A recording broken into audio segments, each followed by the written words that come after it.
Hai semua, selamat petang dan salam damai kepada kita semua hari ini.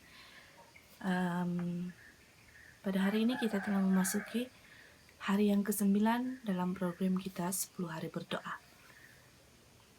Dan pada hari ini saya pula yang akan menyampaikan tajuk pelajaran kita yang bertajuk apakah saya bekerja untuk Allah atau apakah Allah bekerja melalui saya.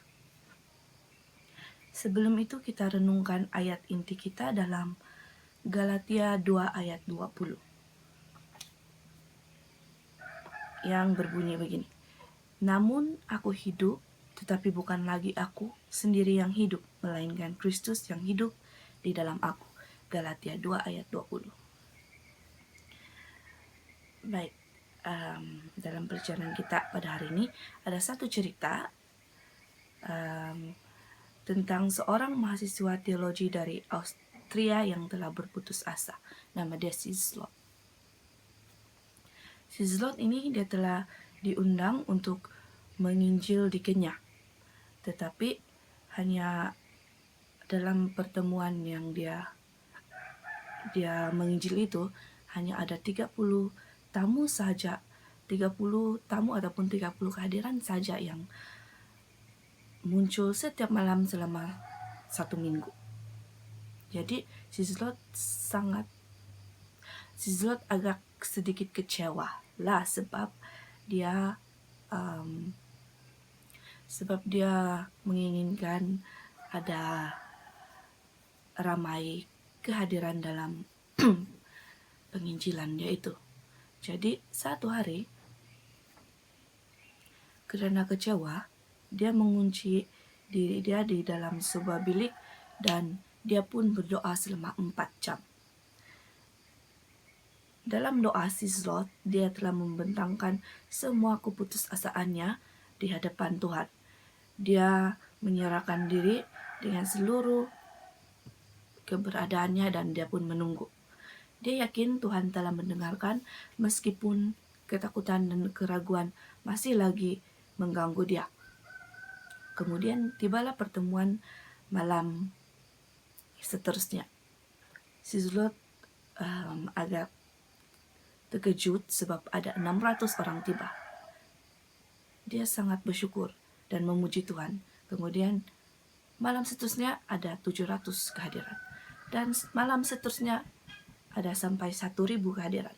Pada akhirnya dalam penginjilan Sislot itu dia telah berjaya membaptis seramai 39 orang oleh karena kasih karunia Allah. Nah, di sini setiap kali kita mencoba hal-hal besar untuk Tuhan, kita harus menanamkan pertanyaan penting ini. Dia bilang, apakah saya bekerja untuk Allah dengan kemampuan manusia saya, atau apakah Allah bekerja melalui saya dengan kemampuan ilahinya? Dalam Alkitab, menurut pelajaran kita, terdapat banyak contoh ayat yang telah membahas misteri bagaimana Allah yang kuat bekerja melalui manusia yang lemah. Seperti dalam Efesus 2 ayat 10, ayat ini berbunyi seperti begini. Karena kita ini buatan Allah, diciptakan dalam Kristus Yesus untuk melakukan pekerjaan baik yang dipersiapkan Allah sebelumnya. Ia mau supaya kita hidup di dalamnya. Efesus 2 ayat 10. Dalam ayat ini, dia menunjukkan kepada kita tentang 2 pekerjaan. Yang pertama, Tuhan telah menciptakan kita di dalam Kristus Yesus. Inilah hidup baru yang dia berikan kepada kita di dalam Kristus. Kemudian, Allah melakukan pekerjaan kedua di dalam kita.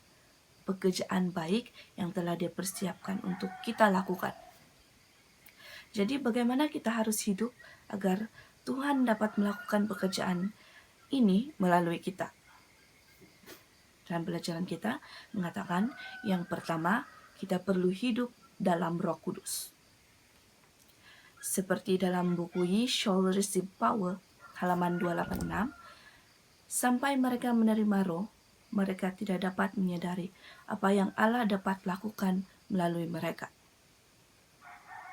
Jadi kita kena hidup di dalam roh. Yang kedua, hidup dalam penyerahan penuh kepada Kristus.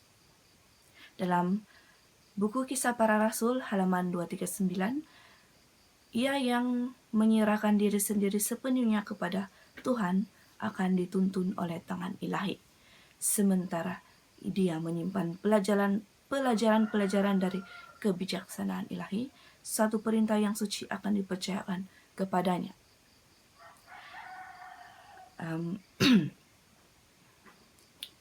Dalam pelajaran kita lagi, yang menyatakan bahwa dengan menyelesaikan tugas yang telah Tuhan persiapkan untuk kita, kita bertumbuh dalam iman dan kemampuan rohani dan mental kita berkembang.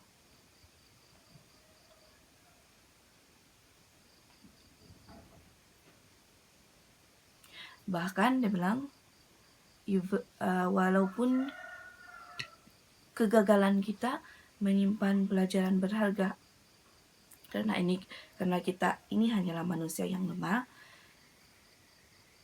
kita akan belajar bahwa tidak ada upaya manusia yang boleh berhasil tanpa Allah ataupun Tuhan sebagai pusatnya.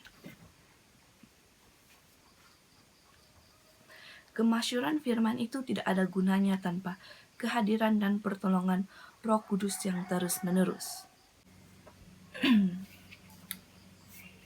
Seterusnya, dalam tajuk kecil pelajaran kita yang seterusnya, yaitu bukan oleh keperkasaan maupun dengan kekuatan.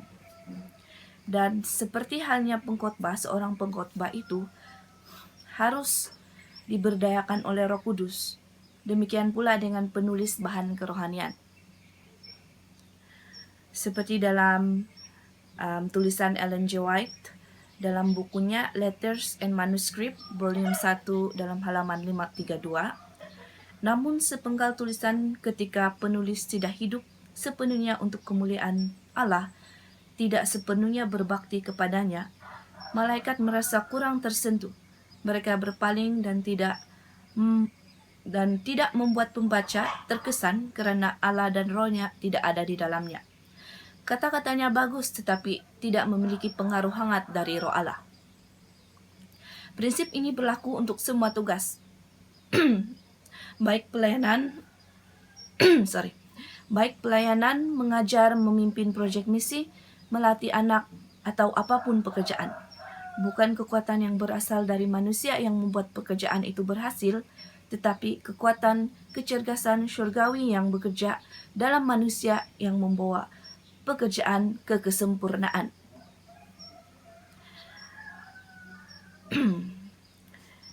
Seperti Yesus dari Nazaret yang berada di dunia ini sebagai manusia, ia bergantung setiap hari pada hubungannya ke syurga.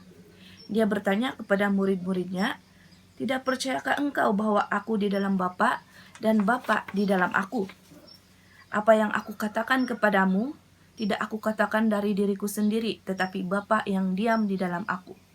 Dialah yang melakukan pekerjaannya." Yohanes 14 ayat 10. Atau mari kita lihat Rasul Paulus, bagaimana seorang pria dapat melakukan pekerjaan misi yang luar biasa hebatnya.